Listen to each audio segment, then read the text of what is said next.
जय तिरुपति बालाजी भगवान वेंकटेश्वर, जिन्हें तिरुपति बालाजी के नाम से जाना जाता है, भगवान विष्णु के अवतार माने जाते हैं। उनका प्रसिद्ध मंदिर आंध्र प्रदेश के तिरुमला पर्वत पर स्थित है और ये हिंदू धर्म के सबसे पूजनीय और धनी मंदिरों में से एक है। तिरुपति बालाजी की कथा प्रेम, भक्ति और भगवान विष्णु के करुणामयी स्वरूप का वर्णन करती है। एक बार देवताओं और ऋषियों के बीच ये विवाद हुआ कि त्रिदेवों ब्रह्मा, विष्णु और महेश में सबसे श्रेष्ठ कौन है। इस प्रश्न का उत्तर जानने के लिए महर्षि भृगु ने इन तीनों देवताओं की परीक्षा लेने का निश्चय किया। वे पहले ब्रह्मा जी के पास गए, लेकिन उन्होंने भृगु ऋषि की उपेक्षा कर दी।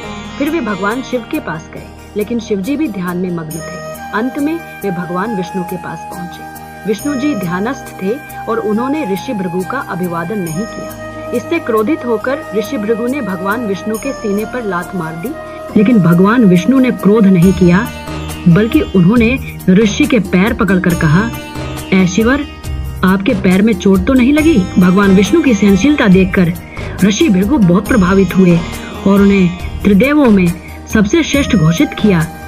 लेकिन इस घटना को देखकर देवी लक्ष्मी बहुत नाराज हो गई। उन्होंने इसे अपने पति का अपमान समझा और वैकुंठ को छोड़कर पृथ्वी पर चली गई। देवी लक्ष्मी के बिना भगवान विष्णु बहुत दुखी हो गए। वे लक्ष्मी जी की खोज में पृथ्वी पर अवतरित हुए और दक्षिण भारत के तिरुमला पर्वत आकर एक गुफा में निवास करने लगे। वहां वे श्रीनिवास नाम से रहने लगे और ध्यान में लीन हो गए। उसी समय अक्सराज नामक एक राजा की पुत्री पद्मावती थी। वह बहुत सुंदर और गुणवान थी।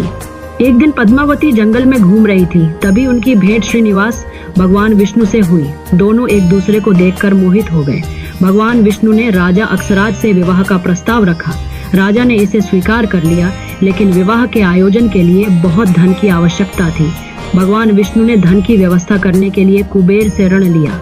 उन्होंने वचन दिया कि जब तक यह ऋण चुकता नहीं होता, तब तक वे तिरुपति में निवास करेंगे। ये कहा जाता है कि भक्तों द्वारा तिरुपति बालाजी मंदिर में चढ़ाया गया दान भगवान विष्णु का कुबेर का ऋण चुकाने के लिए होता है। भगवान विष्णु और देवी पद्मावती के विवाह के बाद विष्णु जी ने वेंकटेश्वर रूप धारण किया और तिरुमला पर्वत पर रहने लगे। कहा जाता है कि भगवान वेंकटेश्वर की मूर्ति स्वयं प्रकट हुई थी और तब से यह स्थान लाखों भक्तों की आस्था का केंद्र बन गया।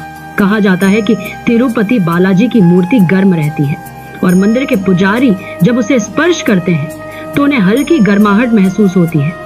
हर रात भगवान की पीठ पर पसीना आता है, जिसे विशेष रूप से साफ किया जाता है। भगवान वेंकटेश्वर की मूर्ति के बाल असली और रेशमी होते हैं। ये कभी उलझते नहीं और हमेशा मुलायम रहते हैं। तिरुपति बालाजी मंदिर दुनिया के सबसे अमीर मंदिरों में से एक है। भक्तों का विश्वास है कि वे जो भी दान देते हैं वह कुबेर से लिए गए ऋण को चुकाने के लिए होता है। मूर्ति के माथे पर एक विशेष चंदन का लेप लगाया जाता है। कहा जाता है कि भगवान की तीसरी आंख को ढकने के लिए किया जाता है। तिरुपति बालाजी की कथा हमें भगवान विष्णु की करुणा, धैर्य और भक्तों के प्रति उनके प्रेम का संदेश देती है।